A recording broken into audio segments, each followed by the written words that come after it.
Hello everyone, welcome to Ashok academy. This is our 12 lecture. इसके पहले के अगर 11 लेक्चर आपने नहीं देखे तो वो देख लीजिए, ठीक है।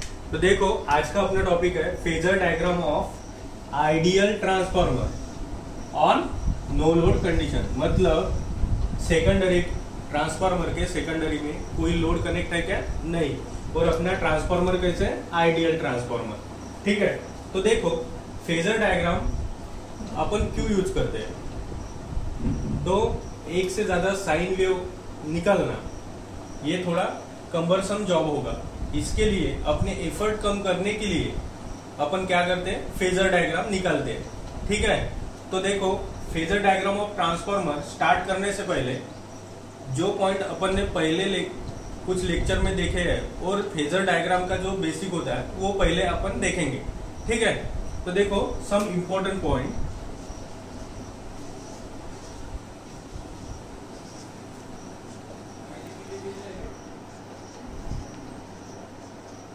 Some important point।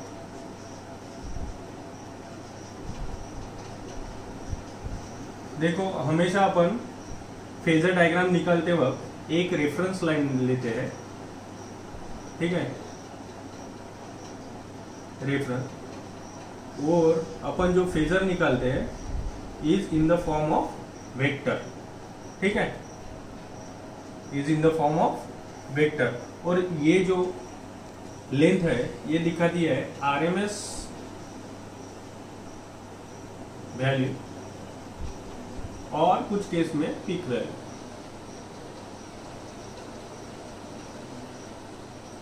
Peak value. और ये रोटेट होते रहता है anti clockwise direction, anti clock direction in the speed of omega, which is angular velocity,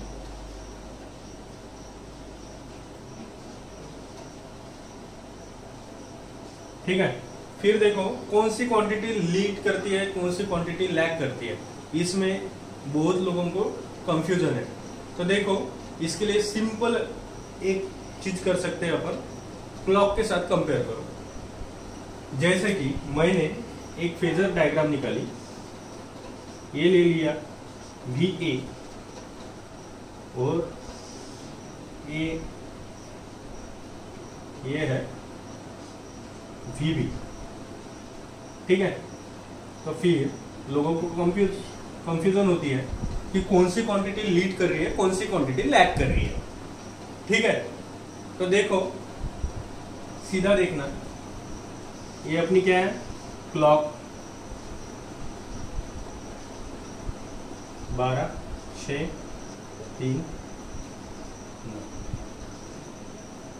compare करो,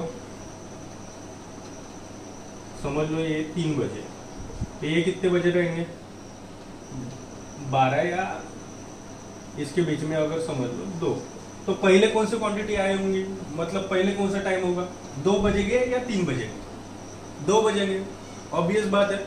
इसके लिए अपन कहते हैं VB लीड्स VA। समझ में आया? सिमिलरली इसको ही अपन क्या कह सकते हैं कि VA लैग्स VB। ध्यान में आ गया? मतलब क्या है? VB क्या कर रही है? लीड कर रही है, ठीक है। समझ में आ गया? लीड कौन सी क्वांटिटी और लैग कौन सी क्वांटिटी, ये कैसे देखते हैं?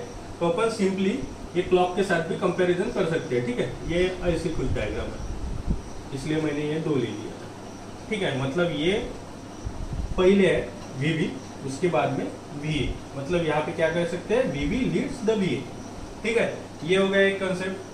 सेकंड कंसेप्ट देखो, अगर लोड प्योरली रेजिस्टिव है तो इसमें V और I, इसमें फेज एंगल कितना रहता है? 0 डिग्री। अगर लोड प्योरली इंडक्टिव है तो इसमें क्या करता है? समझ लो वोल्टेज अपन ने क्या लिया? रेफरेंस लिया, ठीक है। तो इंडक्टर क्या करता है?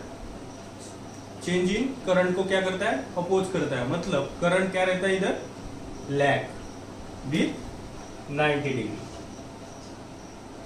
करंट विथ 90 डिग्री, क्योंकि अपन ने क्या किया, प्योरली इंडक्टिव लोड लिया। फिर for purely capacitive,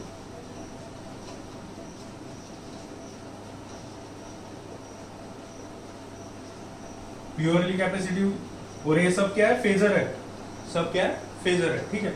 purely capacitive में क्या रहेगा, अगर अपन ने वोल्टेज सोर्स रेफरेंस लिया, ठीक है, तो इसमें करंट क्या करेगा, 90 डिग्री लीड करेगा।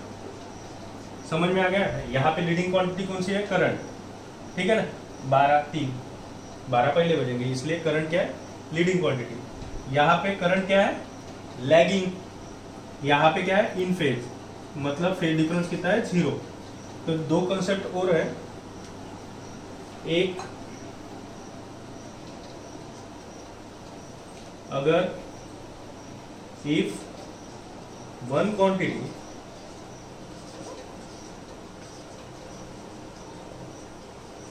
अपोजेस, ये केयरफुली सुनना, one quantity opposes other quantity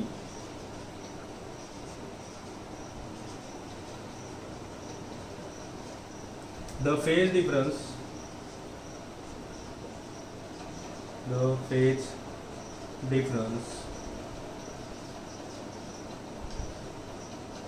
between them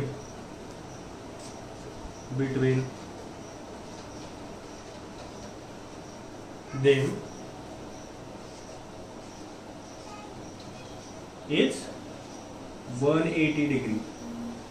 इसको क्या बोलते हैं, out of phase, out of phase. मतलब कैसा रहेगा, VA VB, फेज एंगल कितना, 180 डिग्री, इसको क्या कहते हैं, आउट ऑफ फेज। और एक यहां पे बता देता हूं, if one quantity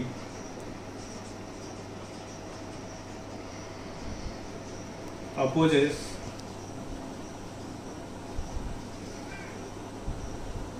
change in other quantity,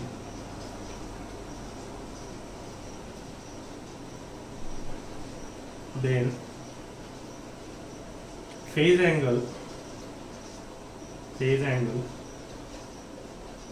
between them is 90 degree, जो कि मैंने यहाँ पे दिखाया है, ठीक है।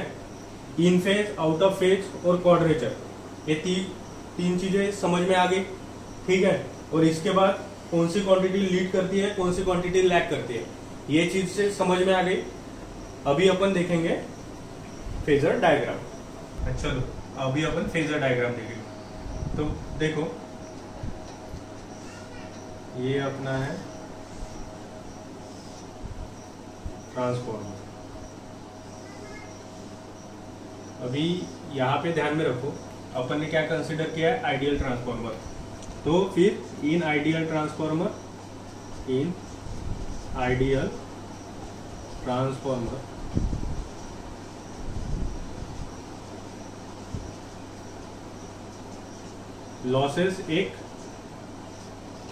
लॉसेस कितने रहेंगे, 0 वाट, और R1 मतलब प्राइमरी रेजिस्टेंस, R2 मतलब सेकेंडरी रेजिस्टेंस, कितने रहेंगे, 0, ठीक है। और लीकेज रिएक्टेंस, लीकेज फ्लक्स 0, और क्या जो पिछले लेक्चर में अपन ने देखा है, V1 is equal to E1, E2 is equal to V2। तो देखो अभी अपन इसकी डायग्राम निकालें। ये हो गई वाइंडिंग,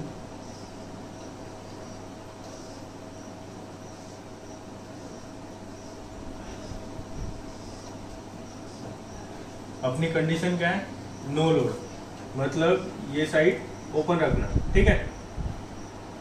यहाँ पे कुछ ईएमएफ इंड्यूस होगा E2, ठीक है।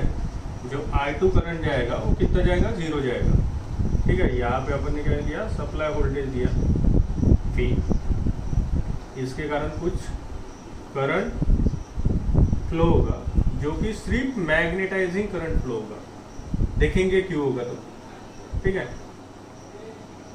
E1, इसके नंबर ऑफ टर्न N1, इसके नंबर ऑफ टर्न N2, ठीक है। और इसमें मेन फ्लक्स मेन फ्लक्स कितना, तो देखो अपन ने क्या किया, supply voltage V1 primary side को दिया, तो फिर ये सिर्फ इसमें रेजिस्टेंस कितना है, वाइंडिंग का रेजिस्टेंस क्या है, 0, लीकेज रिएक्टेंस क्या है, 0, कोई लॉसेस है क्या, नहीं, इसलिए ये जो सप्लाई करंट लेगा वो सिर्फ किसके लिए लेगा, सिर्फ टू मैग्नेटाइज द कोर। ये करंट क्यों लेगा, आई म्यू, इसको कहते हैं अपन मैग्नेटाइजिंग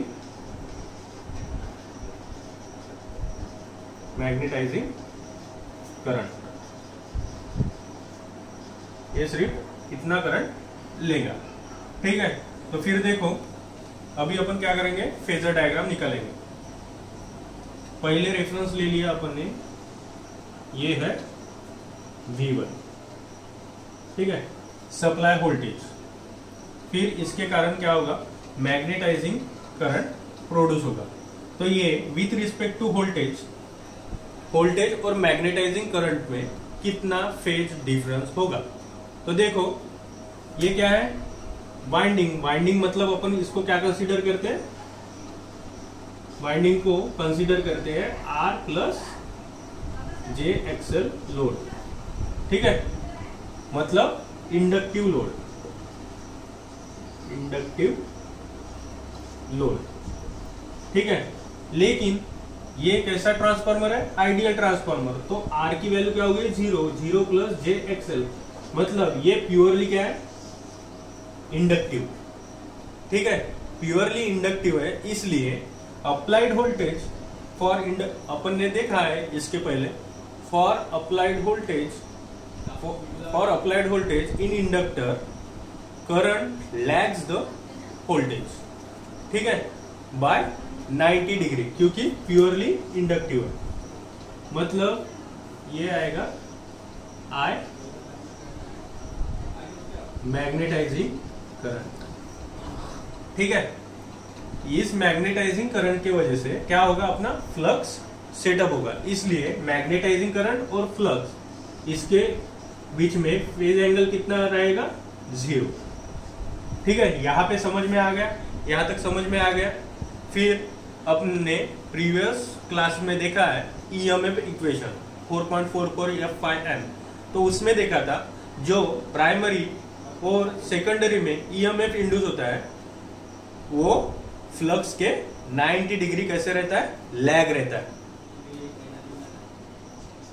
ध्यान में रखना, the EMF induce in primary and secondary winding is 90 degree lagging with respect to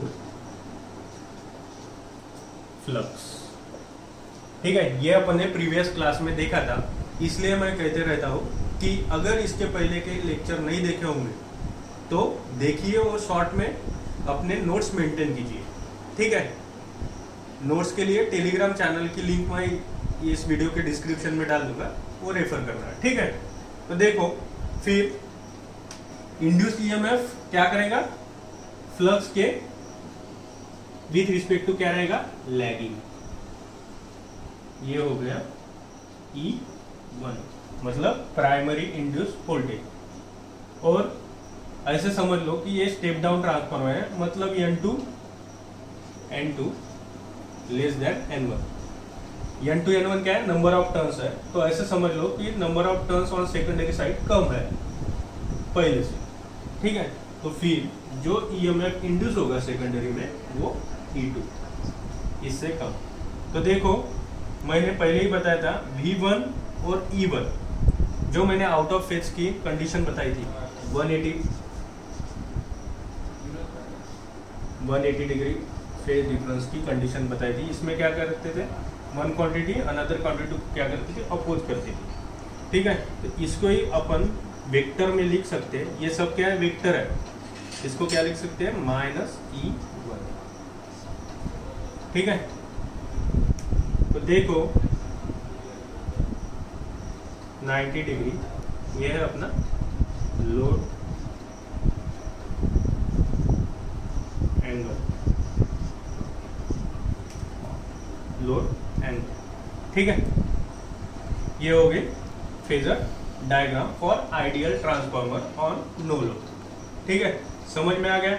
V1 के with respect to IM 90 degree lag क्यों है, क्योंकि अपनी जो कॉइल है वो कैसा लोड है, इंडक्टिव लोड है, ठीक है। दूसरा E1 और E2 5M के 90 डिग्री लैग करते हैं, इसका कारण क्या है, EMF while deriving EMF equation अपन ने देखा था कि EMF inducing primary and secondary winding 90 degree lagging with respect to phi. तो ये हो गई phasor diagram for ideal transformer on no load. तो E1 एक पॉइंट लिख लो, the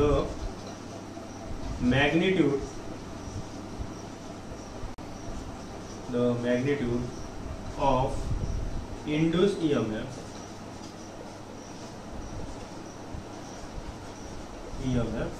is directly proportional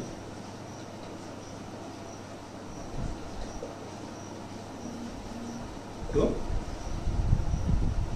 N1 to number of turns,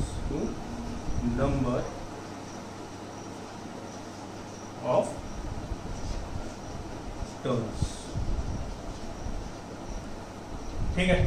तो देखो पावर आउटपुट क्या मिलेगा अपने को, और पावर इनपुट कितना देते हैं अपन, ठीक है। पावर इनपुट यहाँ पे देखो, power input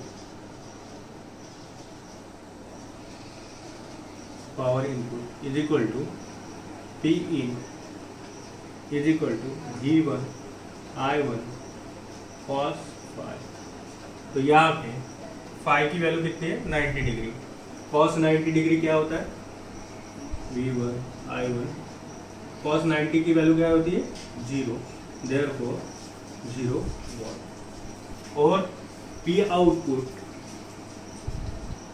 is equal to V2 I2 cos phi 2, ये फाई 1 समझ लो, फाई 2। तो यहाँ पे I2 की वैल्यू क्या है, 0, मतलब आउटपुट पावर क्या आएगा, 0 वॉट। मतलब यहाँ से अपन कह सकते हैं for ideal transformer on no load input power is 0 and output power is 0, ठीक है। तो अब तक अपन ने क्या क्या देखा, for ideal transformer losses are 0, primary resistance secondary resistance कैसे रहता है, 0 रहता है, लीकेज फ्लक्स कैसे रहता है, 0 रहता है, ठीक है। फिर उसके बाद में अपन ने क्या देखा कि ideal transformer on no load, तो सेकेंडरी करंट का है अपना 0 है, ठीक है। फिर अपन ने सप्लाई वोल्टेज क्या दिया, V1 दिया, उसके कारण मैग्नेटाइजिंग करंट फ्लो होना शुरू हो जाएगा। तो V1 और I म्यू, IM इंडिकेट किया है, I म्यू, ठीक है। तो V1 और I म्यू में 90 डिग्री फेज डिफरेंस क्यों है, क्योंकि अपन कॉइल को क्या मानते हैं, RL लोड मानते हैं, और यहाँ पे आइडियल ट्रांसफार्मर होने के कारण R की वैल्यू क्या है, 0, इसलिए ये क्या हुआ, प्योरली इंडक्टिव लोड होगा। और अपने को मालूम है कि इंडक्टिव लोड में करंट क्या करता है, 90 डिग्री लैग करता है सप्लाई वोल्टेज को, ठीक है। इसलिए ये मैग्नेटाइजिंग करंट के कारण अपना कोर में क्या हुआ, फ्लक्स सेटअप हुआ, इसलिए मैग्नेटाइजिंग करंट और फ्लक्स क्या रहेंगे, इन फेज में रहेंगे। और वाइल डिराइव्ड ईएमएफ इक्वेशन अपन ने देखा था कि E1 और E2 lags 90 degree with respect to flux, ठीक है। इसलिए अपन ने क्या किया, E2 और E1 निकाला। फिर बाद में आपको डाउट आ सकता है कि E1 और E2 इसका मैग्नीट्यूड कैसे लिया, इसलिए मैंने लिख के दिया है कि the magnitude of induce EMF is directly proportional to number of turns. जितने नंबर ऑफ टर्न्स ज्यादा हो, समझ लो कि सेकेंडरी साइड में अगर नंबर ऑफ टर्न ज्यादा हो गए तो अपना E2 E1 से आगे दिखाना, ठीक है। और उसके बाद में क्या देखा, इनपुट पावर, तो क्या था V1 I mu cos phi, तो इसमें cos फाई एंगल क्या है, 90 डिग्री। ध्यान में रखिए, ideal transformer on no load, तो सप्लाई वोल्टेज और I म्यू में लोड एंगल कितना रहेगा, 90 डिग्री रहेगा, ठीक है। इसके लिए P इनपुट कितना है अपना 0 वॉट और P आउटपुट कितना है 0 what. That's it, thank you very much guys. और वीडियो को लाइक, शेयर और सब्सक्राइब करना ना भूलिए, ठीक है। घर रहिए, स्वस्थ रहिए, थैंक यू।